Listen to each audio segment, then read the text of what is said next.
So I think both sides will find it very difficult to avoid making a choice as stark as I have described. How does that choice look? Well, there's a whole lot of symbols out there. What does it mean to lead? What does it mean to share?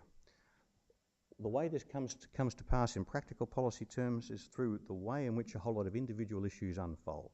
There's quite a long list. There's a whole issue of naval exercises, incidents at sea, the issues which actually Lowy's doing some very good work on at the moment. I think Rory had a very good paper on this out a couple of days ago, and which appears to have sort of sprung up out of nowhere in the last few months. Actually, it hasn't sprung out of nowhere. This question about the way in which US maritime power projection into the Western Pacific is seen by China and China's response to it is seen by the United States has actually been brewing for a while, but this year is the year it's come to a head. There's a question of Taiwan, of course, and how the US and China relate over Taiwan. You all know that story. The questions about attitudes to economic developments. Obviously an extremely complicated issue in itself, but one could see last year, I'm sure we will see in the future, moments at which the economic relationship starts to have strong political connotations. And you can see it in climate change, you can see it at Copenhagen. The one that's least attended to, but which I think in some ways is most dangerous, is you can see it in their respective nuclear postures. Nuclear weapons have a big place in the way the US-China relationship evolves, and one of the riskiest features of the evolution, one of the areas in which that issue of lead or share is going to be most vividly examined, displayed, is what attitude the United States takes to China's nuclear capabilities and vice versa.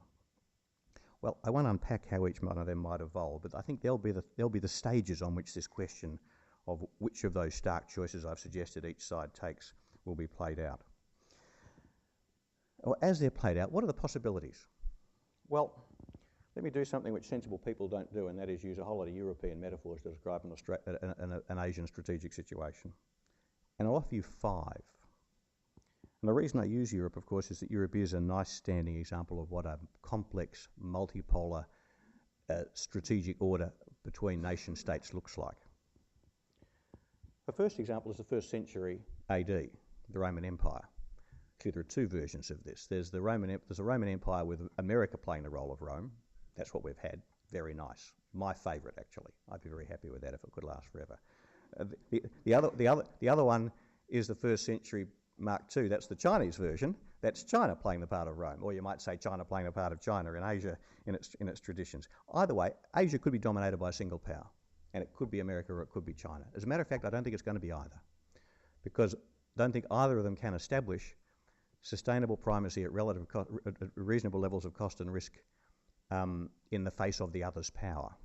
So I think the chance of us having that kind of hegemony is actually pretty low. But the bad news is if it happens, if we have the 1st century AD model, it'll be China, because America's withdrawn and China's caved in and India's looked elsewhere.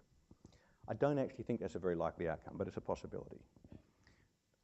The second one is Europe of the 21st century. Now maybe I should say this one's my favourite. A post-strategic international order in which armed forces play no role in international relations at all, if you exclude Russia. Which I don't, by the way, but for the purpose of this exercise, let's imagine, I hope there are no Russians in the audience. If they are, please don't take this the wrong way. Let's just imagine Russia's not there.